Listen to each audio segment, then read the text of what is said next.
Two brothers came before God with offerings. Abel brought the best of his flock. Cain brought fruit from the ground. But when his offering was not received, disappointment began to grow.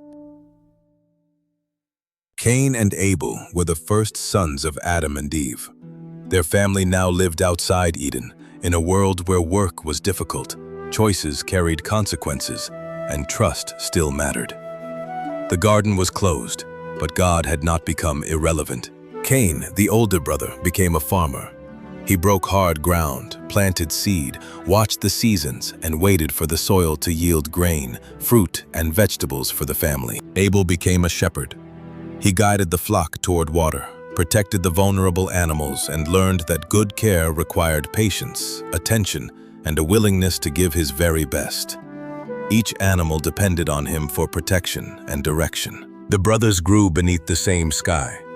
They heard the same story of creation, the same warning about disobedience, and the same hope that people could still call upon God.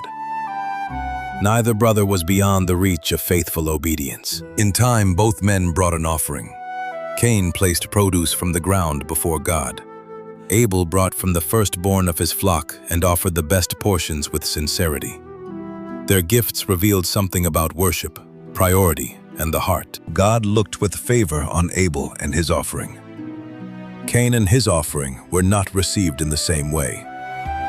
Scripture does not give every detail, but it shows us Cain's response. The central question becomes what he will do with correction. Cain became very angry, and his face fell. Instead of asking what needed to change, he began looking sideways at Abel, as though his brother were the cause of his pain. Disappointment became wounded pride. Wounded pride fed comparison, and comparison quietly became resentment. The danger was growing inside Cain before anyone in the field could see it. Hidden emotions were already shaping the choice ahead of him. God did not wait until the tragedy to speak. He came to Cain while another choice was still possible and asked, "Why are you angry? Why has your face fallen? If you do what is right, will you not be accepted?" The question opened a way back. Cain could be honest, receive correction, and choose what was right.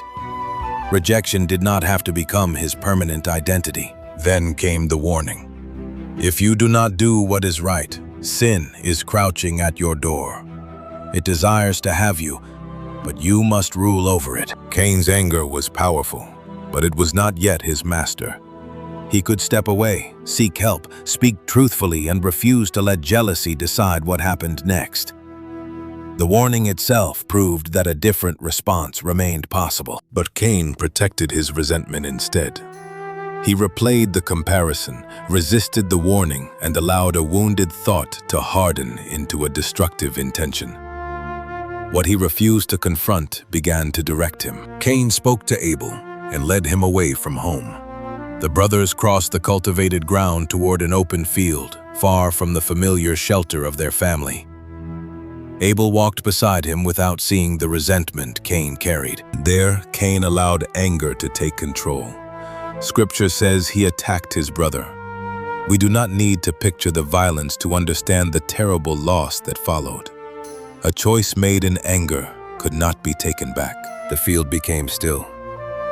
Abel's shepherd's staff lay abandoned, and the flock waited without him. A brother, a son, and an innocent human life had been taken. Then God asked Cain, "Where is your brother Abel?" The question was not seeking information. It called Cain out of hiding and demanded that he face what he had done. Cain could hide facts from people, but not from God. Cain answered, "I do not know. Am I my brother's keeper?"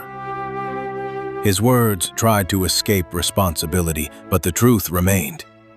People are accountable for how they treat one another. Brotherhood carried responsibility, whether Cain admitted it or not. God said Abel's blood cried out from the ground. The soil Cain had cultivated could not hide the wrong, and it would no longer yield its strength to him. The very earth became a witness against hidden violence. Cain would become a restless wanderer. The land that once gave him identity and purpose would resist him. and the home he knew would be left behind. His inner restlessness would now shape his outward life. At last, Cain felt the weight of the consequence. He feared that others would kill him. Yet God refused to let one act of violence become an endless cycle of revenge.